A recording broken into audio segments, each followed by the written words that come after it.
नमस्कार, बहुत स्वागत है आप सभी का स्वराज एक्सप्रेस में। आपके साथ मैं हूं संयम जैन और आप देख रहे हैं हमारा खास प्रोग्राम जनता मांगे जवाब। छत्तीसगढ़ के बिलासपुर में कांग्रेस की वोट चोर गद्दी छोड़ सभा आयोजित की गई, जिसमें मुद्दा मोदी सरकार का विरोध करना तय था, लेकिन निशाने पर कांग्रेस के अपने ही नेता आ गए। सवाल यह है कि जो पार्टी खुद की सियासी जमीन पर एक दिन नहीं दिखती, वो केंद्र की सत्ता को क्या चुनौती दे पाएगी? क्या कांग्रेस का मोदी विरोध सिर्फ मंच पर है और असली लड़ाई मंच के पीछे चल रही है? क्या गुटबाजी वोट चोर अभियान को खुद ही डुबो देगी? और क्या सच में कांग्रेस में नेता और चमचे दो ही वर्ग बचे हैं, जैसा रमन सिंह दावा कर रहे हैं? आज की बड़ी बहस में उठाएंगे ये तमाम सवाल और हमारे साथ जुड़ेंगे पक्ष और विपक्ष के खास मेहमान। शुरुआत करते हैं इस ग्राउंड रिपोर्ट से।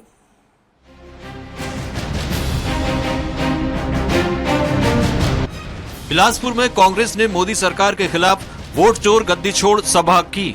मंच पर कांग्रेस ने एकजुटता दिखाने के लिए प्रदेश के सभी दिग्गज नेताओं को बुला लिया। बावजूद इसके छत्तीसगढ़ प्रभारी सचिन पायलट की मौजूदगी में चारों तरफ गुटबाजी ही हावी नजर आई। नेताओं ने इशारों इशारों में शब्दों के ऐसे तीर चलाए जिससे उनके मन की पीड़ा और अंतर्कलह साफ उजागर हो गई। पूर्व सीएम भूपेश बघेल ने टीएस सिंहदेव पर निशाना साधा। लेकिन ये मंच में बैठे नेता में से हत्या कहना है कि अब मत कहो कि भाई हमारे सरकार में काम नहीं करें तो सरकार नहीं बनी। ये बोलना बंद कर दीजिए। वोट चोरी कहां से हमारी सरकार नहीं बनी?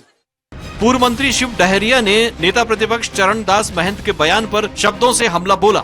उन्होंने कहा कि हमारे कार्यकर्ता किसी नेता के चमचे नहीं हैं, इसलिए हमें अपनों पर निशाना नहीं साधना चाहिए। तो हम सबको मिलकर पार्टी को मजबूत करना है, सब मिलकर काम करना है। और हमारे कार्यकर्ता कोई चमचा नहीं है। चमचा है तो कांग्रेस पार्टी के चमचा है, किसी के नेता के चमचा नहीं है क्या? इतना ही नहीं, सचिन पायलट के पहुंचते ही पूर्व मंत्री अमरजीत से खुलेआम माइक छीन लिया गया। मंच से संबोधन के दौरान माइक छीनने का वीडियो जमकर वायरल हो रहा है। राजनांदगांव तक, बिलासपुर आसपास सभी लोग मिलकर हमारे बीच में, सभी राजनांदगांव तक, बिलासपुर आसपास सभी लोग मिलकर हमारे बीच में। मंच पर माइक छीनने की घटना पर सफाई देते हुए कांग्रेस के प्रभारी सचिव विजय जांगिड़ ने घटना से ही इनकार कर दिया। उन्होंने कहा कि कांग्रेस की भीड़ से बीजेपी डर गई है। तो न तो उनको बीच में रोका है, न माइक छीना है। उस घोषणा के लिए मैंने माइक मेरी तरफ किया कि हमारे राष्ट्रीय महासचिव सचिन पायलट जी वरिष्ठ नेता मंच पे पहुंच चुके। इतना सा घटनाक्रम था, न कोई नाराजगी थी, न उनको ये कहा बैठ जाइए, कुछ ऐसी बात ही नहीं थी। कांग्रेस के भीतर चल रही गुटबाजी की खबरों पर मंत्री रामविचार नेताम ने तंज कसा है। उनका कहना है कि अभी गुटबाजी है, आगे चलकर जूतम पेचार भी होगा। वहीं पूर्व मुख्यमंत्री डॉक्टर रमन सिंह ने कहा कि कांग्रेस में नेतृत्वकर्ता और चमचे दो ही वर्ग होते हैं।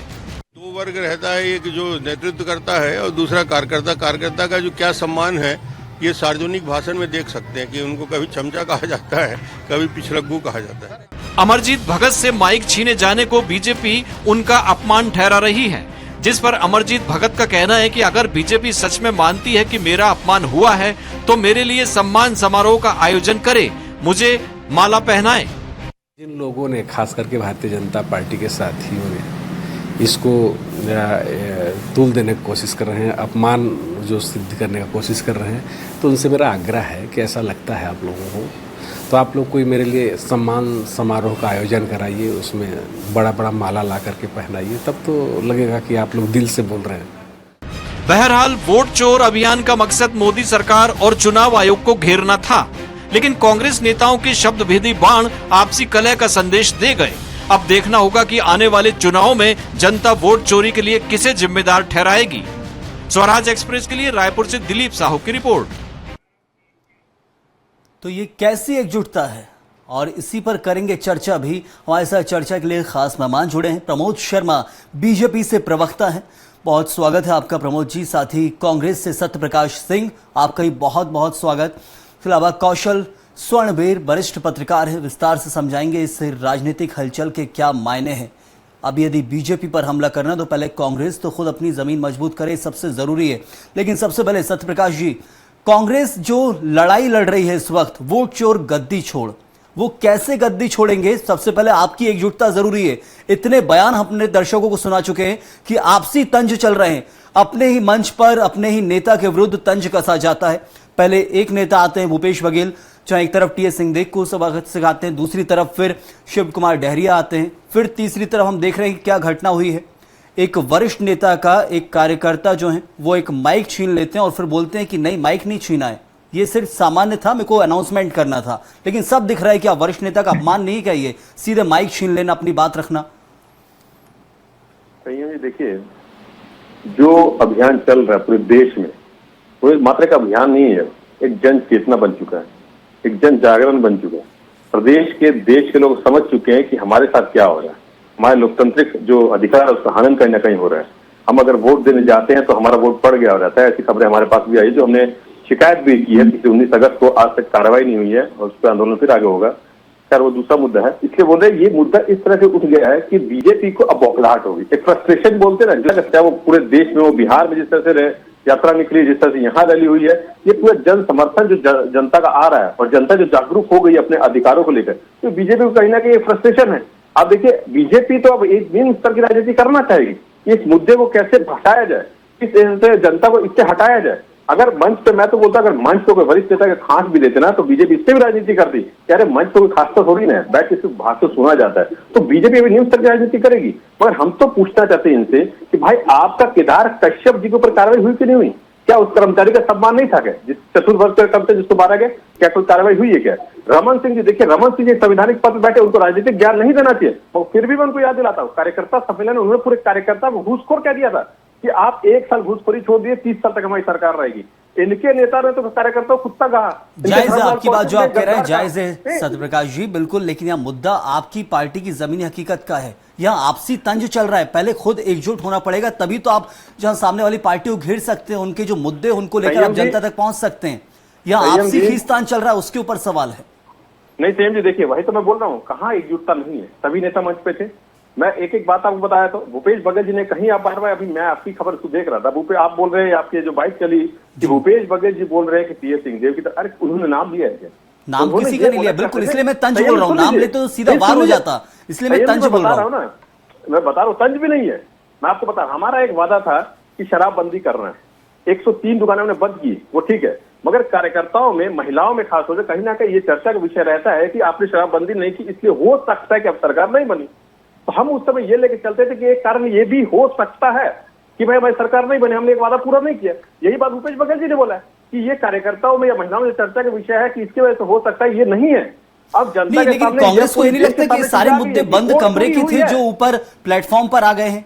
वोट चोर गद्दी छोड़ के लिए अभियान रखा गया था, लेकिन ये सारे बंद कमरे के मुद्दे होते हैं कि आपको ये ऐसे नहीं, ऐसे डिफेंड करना। टीएस सिंहदेव साहब, आपको ये नहीं बोलना है कि हमने अपनी जो वादा किया था वो पूरा नहीं किया, आपको ये बोलना है कि जो वोट चोरी हुई है इस कारण हम सत्ता में नहीं आए। तो ये सब तो बंद कमरे के मुद्दे, क्यों आखिर ये उभर कर सामने आ गए? संयम जी, देखिए हमारे बड़े नेता है टीएस सिंहदेव जी, भूपेश बघेल जी, सिंहदेव जी ने बात बोली, हमने कुछ वादे नहीं पूरे किए होंगे, होता है भाई, आपने वादे किए, मैंने शराबबंदी का उदाहरण लिया, वादे नहीं किए, जनता हो सकता है वो भी एक कारण रहा था। टीएस सिंहदेव जी गलत क्या बोला है? अगर हम अपनी गलती मान रहे हैं और उस गलती को सुधारने की बात भी हो रही है, तो उसी हिसाब से आगे बढ़ेंगे, उसमें दिक्कत क्या है? हम तो 12 बोले आप सत्ता में हैं, बीजेपी सत्ता में, अजय चंद्राकर जी को सम्मान मिल गया क्या? जो सम्मान लौटाया था, पूछिए इनसे, जो मंच पे सम्मान लौटाया था, मिला कि नहीं मिला, इससे पूछिए। इसलिए बोल रहा हूँ, इनको जो गद्दार कहा था उनके ऊपर क्या कार्रवाई, उनसे पूछिए। इसलिए बोला आप सत्ता में, आपको राजनीति करनी है तो इस पे कीजिए ना कि अपराध क्यों कम नहीं हो रहे हैं। आप इस पे राजनीति कीजिए कि बस्तर में जो बाढ़ प्रभावित क्षेत्र है वहां खाना पानी ये नहीं मिल रहा है, दवाइयां नहीं मिल रही है,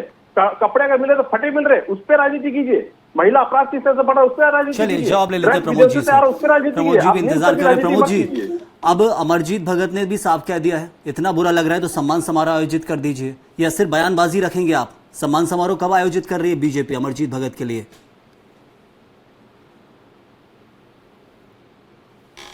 सर्वज्ञात है, अभी जो कल की घटना घटी जिसमें शिव डहरिया जी, माननीय शिव डहरिया जी खुलेआम बोल रहे हैं हम चमचा किसी नेता के नहीं है, हम पार्टी के नेता है, सब किसी को, हर किसी को मालूम है कि वो माननीय चरणदास मान जी का जवाब दे रहे हैं।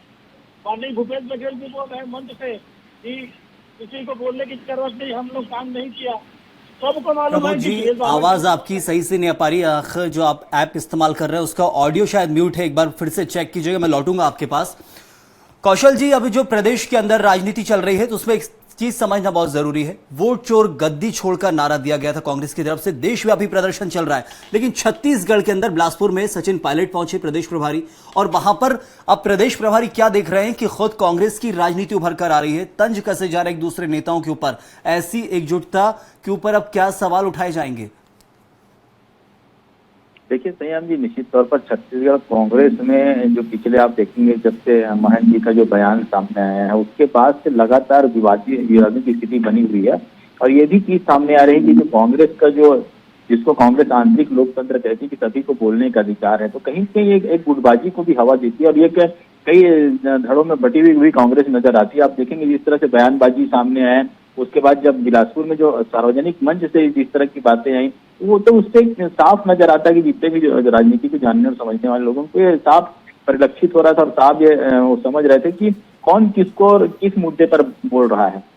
तो इसमें कोई बताने वाली बात नहीं है। और जाहिर बात, आपने जो वोट चोर गद्दी छोड़ की जो बात की, निश्चित तौर पर कांग्रेस देशव्यापी अभियान चला रही, लेकिन छत्तीसगढ़ में कांग्रेस ही अपने लोगों के बीच लड़ने से अभी तक उभर नहीं पाई है। क्योंकि आप देखेंगे जो पिछला 2 साल शायद सरकार के लगभग बीतने जा रहे हैं और इस दौरान आप देखेंगे कांग्रेस ने बहुत सारे ऐसे काम किए, बहुत सारे प्रदर्शन किए राज्य सरकार के खिलाफ, बहुत सारी ऐसी चीजें भी की जिसमें कई बार देखेंगे सभी बड़े एक मंच पर दिखे।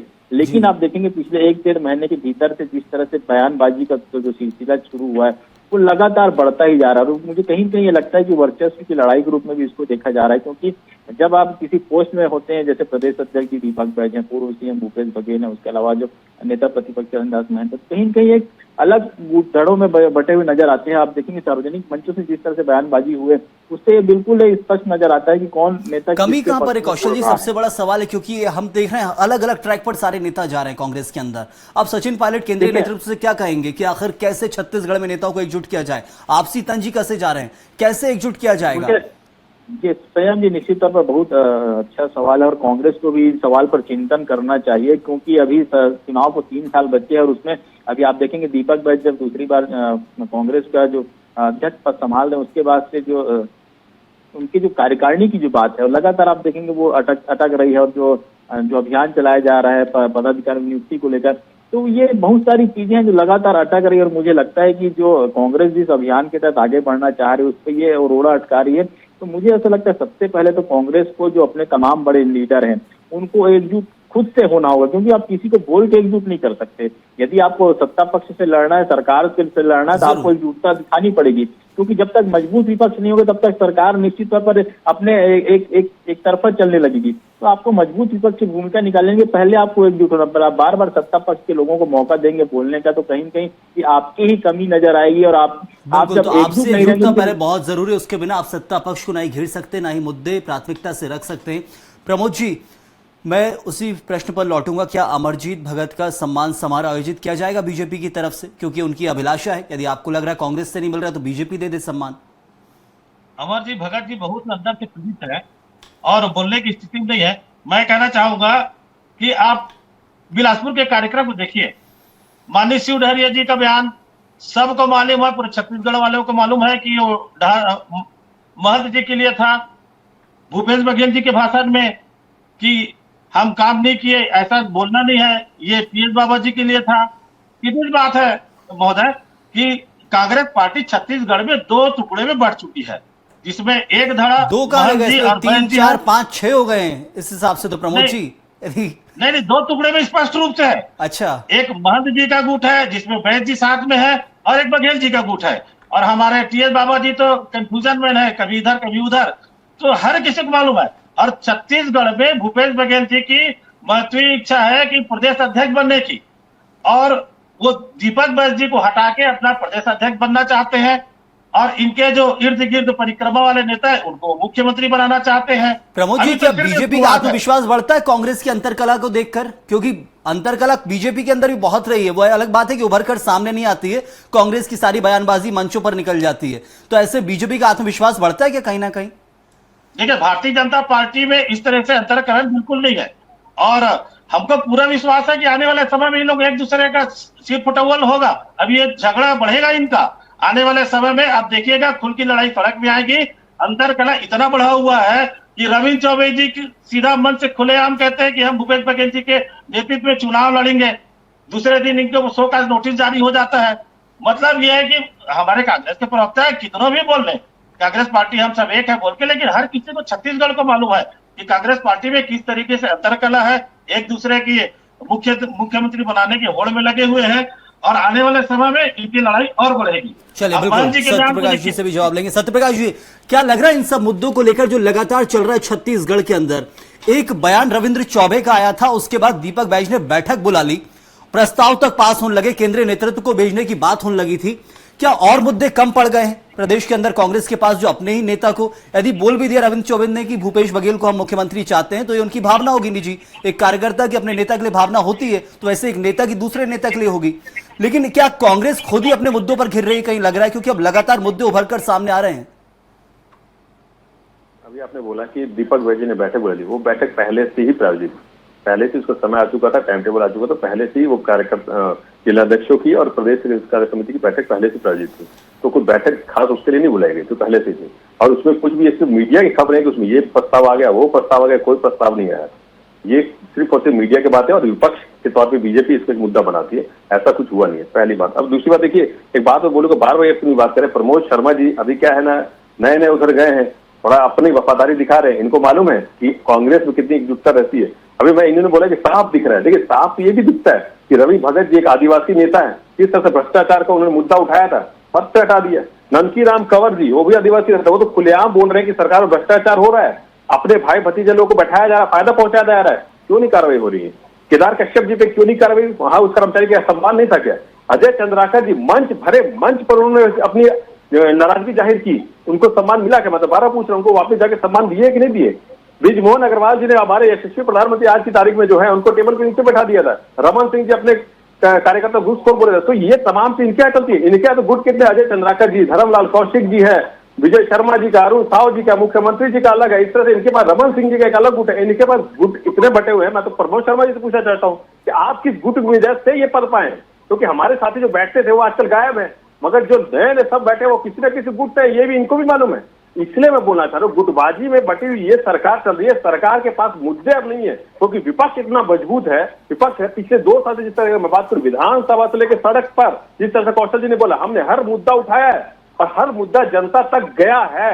अपराध का क्या मुद्दा जनता तक नहीं गया? अभी की तत्काल में बात करूं तो बिजली, जिस तरह हाफ बिजली योजना बंद की गई, क्या जनता को उस पर चोट नहीं पहुंची है? हमने जनता तक बात नहीं पहुंचाई है। आप रोजगार की बात करें, युवा के रोजगार नहीं मांग रहा, हमने उसको मुद्दा उठाया कि नहीं उठाया?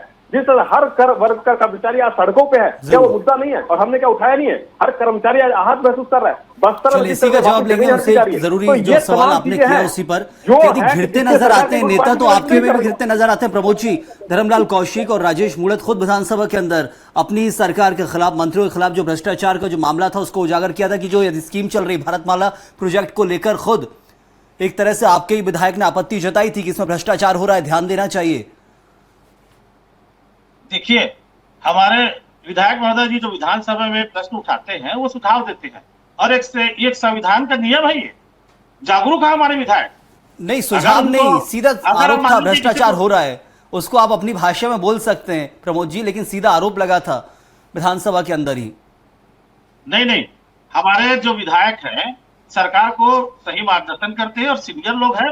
हमारे पार्टी में इस तरह से नहीं, जैसे हमारे प्रवक्ता महोदय बोल रहे थे, अगर ऐसा होता तो मंत्रिमंडल के गठन में सारे लोग दिल्ली में रहते। इनके यहाँ कांग्रेस पार्टी में अगर प्रदेश अध्यक्ष बनाने की जैसी बात आती है, अमरजी भगत जी पहुंच जाते हैं भूपेश बघेल जी के साथ में, और किसी प्रदेश अध्यक्ष बनाने के लिए तय होता है तो सारे लोग दिल्ली में दिखते हैं। भारतीय जनता पार्टी में कभी आपको देखने के लिए नहीं मिलेगा। इनको मालूम है कि सरकार इनकी आनी नहीं है और एक दूसरे में तलवार भांज रहे हैं।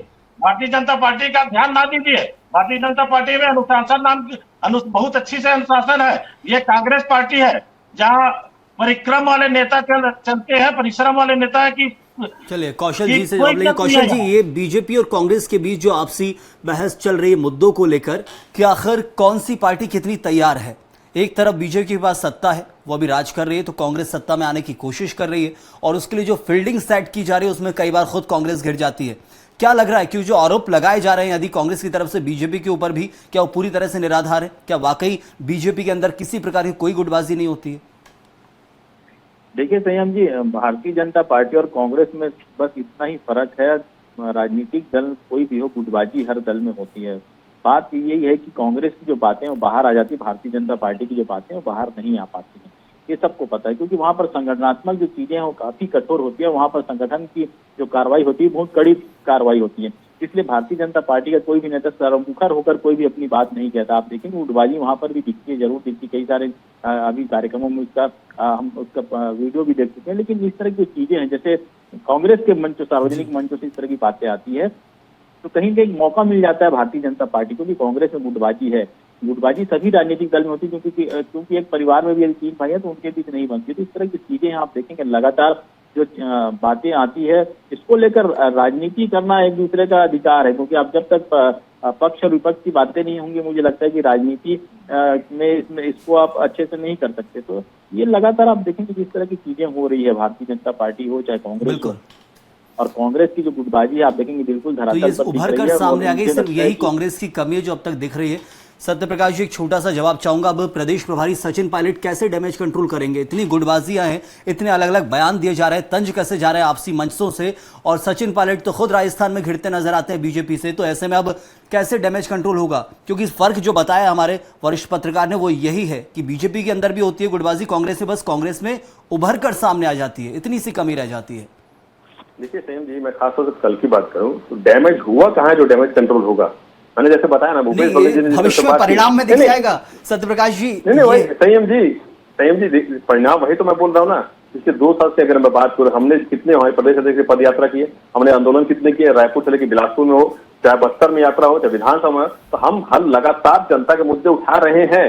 और देश में भी जिस तरह से वोट चोरी की मुद्दा उठा हुआ है, तो बीजेपी पूरे मुद्दे के साथ घिरी हुई है, चाहे वो अपराध की बात हो चाहे वोट चोरी की बात हो देश में। तो ये तमाम ऐसी चीजें जिससे बीजेपी घिरी और फ्रस्ट्रेशन निकाल रही है। अरे बीजेपी में परिक्रमा से पद मिलता है, इनके नेता खुद बोलते थे, और आज वही दिखता है। जब इनके प्रदेश कार्य समिति की लिस्ट आती है तो दिखता है कि कौन कौन किससे परिक्रमा की वजह से आज पाया है ये पद, और क्यों इनके जो योग्य लोग बाहर बैठे हुए हैं। मुझे तमाम समझ आ रहा है सत्यप्रकाश जी की सीधे तौर पर कांग्रेस नहीं मानती है कि अभी कोई गुटबाजी है, सिर्फ बीजेपी के आरोप हैं जो निकल कर सामने आ रहे हैं। मैं बहुत शुक्र अदा करूंगा, समय इतना ही था।